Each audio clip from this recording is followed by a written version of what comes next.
Friends, welcome to my YouTube channel exam cracker. जैसा कि आपको पता है कि मैंने इस चैनल पर एक नई सीरीज़ स्टार्ट करी थी, जिसमें मैं आपको राजस्थान के विभिन्न आयोगों के बारे में कंप्लीट डिटेल करवाऊंगा। जैसे ही आपका एक आयोग कंप्लीट होगा, उसके बाद मैं उसकी आपके पीवाईक्यू की एक वीडियो लेके आऊँगा, जिसमें उस टॉपिक से रिलेटेड सभी पीवाईक्यूज़ होंगे। आपके एग्ज़ाम के लिए बहुत ज़्यादा इंपॉर्टेंट रहते हैं पीवाईक्यू। आप कोई भी एग्ज़ाम दें, सबसे ज़्यादा मेन जो उसमें आपकी भूमिका अदा करते हैं तो वो होते हैं आपके पीवाईक्यू। इसलिए आप जो भी टॉपिक करें, उसके बाद उसके पीवाईक्यू एक बार ज़रूर से लगाएं, जिससे आपके सारे डाउट भी क्लियर होंगे और आपको पता चलेगा कि एग्ज़ाम में किस तरीके के क्वेश्चन आ रहे हैं। हमने जो नई सीरीज़ स्टार्ट की थी, उसमें मैंने आपको आरपीएससी कंप्लीट करा दिया था। आरपीएससी के बाद मैंने उसके सभी पीवाईक्यू करा दिए थे। अब उसी सीरीज़ में हम एक नया टॉपिक, एक नया आयोग पढ़ने जा रहे हैं, जिसका नाम है राज्य मानवाधिकार आयोग। तो चलिए शुरू करते हैं। फर्स्ट है आपके मानवाधिकार आयोग। तो यह एक सांविधिक आयोग होता है। नेक्स्ट आता है आपके, यह एक सलाहकारी आयोग है, क्योंकि इसकी सलाह मानना राज्य सरकार के लिए बाध्यकारी नहीं होता है।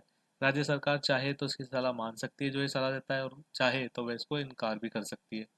इसके बाद आपके आता है इसकी अधिसूचना। तो इसकी अधिसूचना 18 जनवरी 1999 को जारी की जाती है, और इसकी स्थापना 20 मार्च 2000 को की जाती है धारा 21 के तहत। आपके राज्य मानवाधिकार आयोग में कुछ धाराएं हैं, क्योंकि इसमें धारा 21 से 29 तक आती हैं। राज्य मानवाधिकार आयोग धारा 21 से धारा 29 के बीच दिया गया है। धारा 21 आपके एग्जाम के लिए सबसे इम्पोर्टेंट है। नेक्स्ट है आपके संरचना। तो इसमें प्रारंभ में एक अध्यक्ष और 4 सदस्य थे। आपके प्रारंभ में एक अध्यक्ष और 4 सदस्य थे। सदस्यों की संख्या को वर्तमान में घटा करके 2 कर दिया गया है। अगर आपसे क्वेश्चन में पूछ ले कि किस वर्ष ये संख्या घटाई गई थी, तो आपका आंसर होगा 2006। 2006 में ये संख्या घटा करके 2 कर दी गई थी। इसके बाद आता है आपके मानवाधिकार की परिभाषा। तो राज्य मानवाधिकार की परिभाषा धारा 2D में दी गई है। धारा 2D में मैंने आपको इस स्लाइड में सिर्फ 2 ही धारा कराई हैं, धारा 21 और धारा 2D। ये दोनों ही धारा आपको याद रखनी है, क्योंकि एग्जाम के लिए बहुत ज़्यादा इंपॉर्टेंट है। नेक्स्ट आता है आपके अध्यक्ष। तो अध्यक्ष आपके उच्च न्यायालय के सेवानिवृत्त न्यायाधीश होते हैं।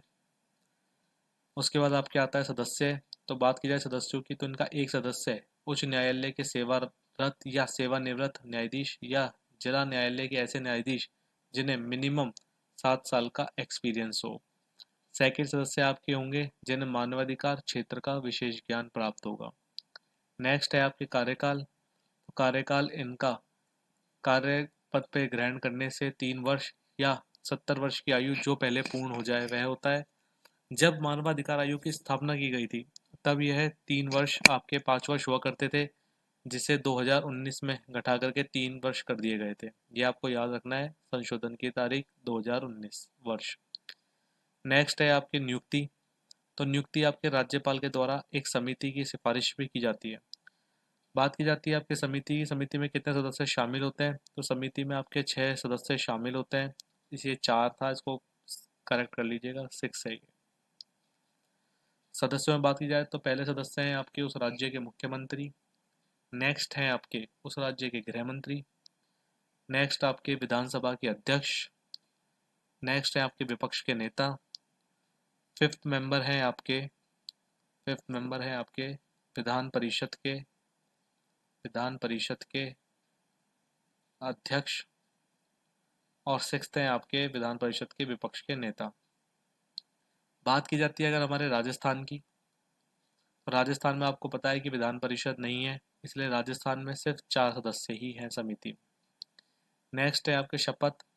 शपथ इसकी राज्यपाल या राज्यपाल द्वारा नामित व्यक्ति के द्वारा दिलाई जाती है। नेक्स्ट आता है आपके सेवा शर्तें। सेवा शर्तें राज्य सरकार द्वारा निर्धारित की जाती है।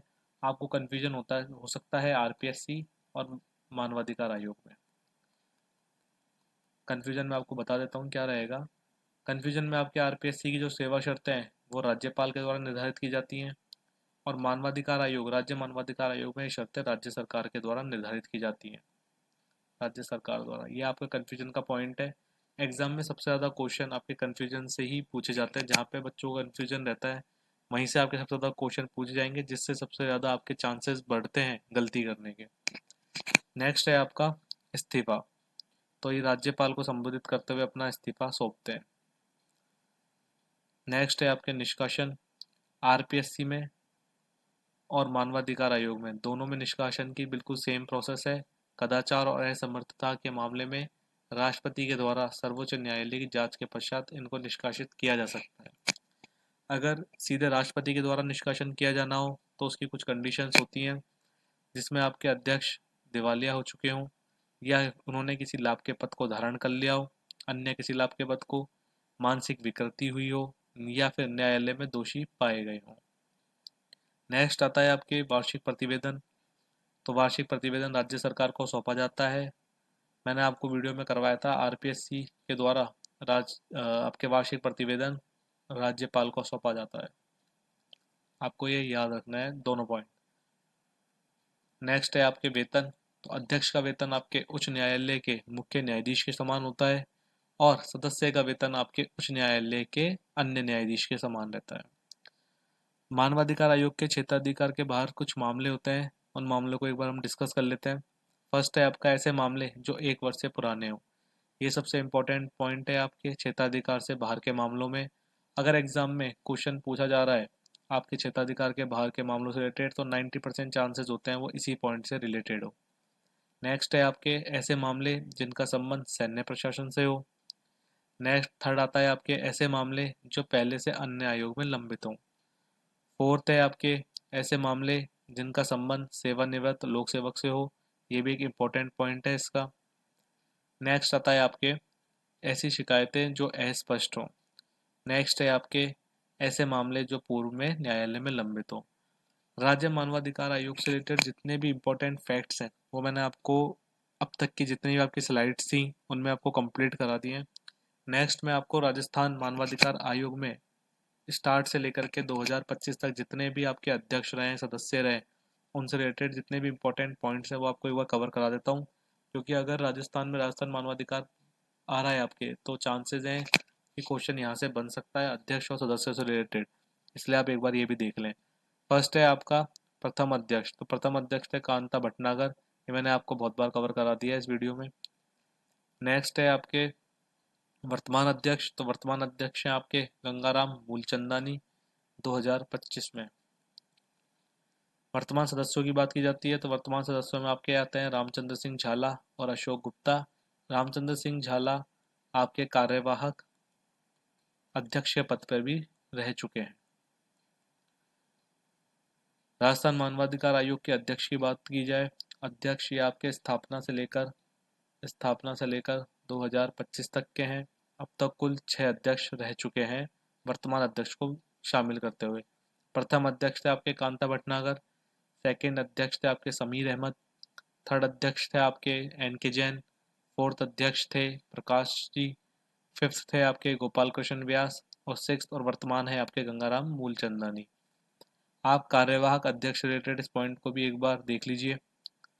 अगर कार्यवाहक अध्यक्ष की बात करते हैं तो प्रथम कार्यवाहक अध्यक्ष थे आपके अमर सिंह गोदारा, सेकंड है आपके जगत सिंह, थर्ड हैं आपके पुखराज, फोर्थ है HR कुरी, फिफ्थ है Mahesh Chandra Sharma, and sixth and last है आपके रामचंद्र सिंह झाला, जो वर्तमान में सदस्य भी हैं राजस्थान मानवाधिकार आयोग में। राजस्थान मानवाधिकार आयोग और राज्य मानवाधिकार आयोग से रिलेटेड जितने भी इम्पोर्टेंट फैक्ट्स थे वो मैंने सभी इस वीडियो में कंप्लीट करा दिए हैं।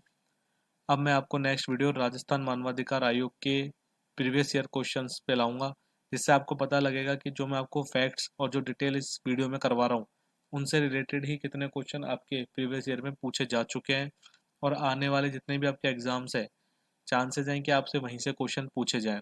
क्योंकि इन आयोग वाले टॉपिक में बहुत ज़्यादा ऐसा कुछ होता नहीं है कि बहुत ज़्यादा क्वेश्चन बन सकें। अगर बन सकते हैं तो वही फैक्चुअल क्वेश्चन होते हैं जो मैक्सिमम एग्जाम में रिपीट होते ही हैं।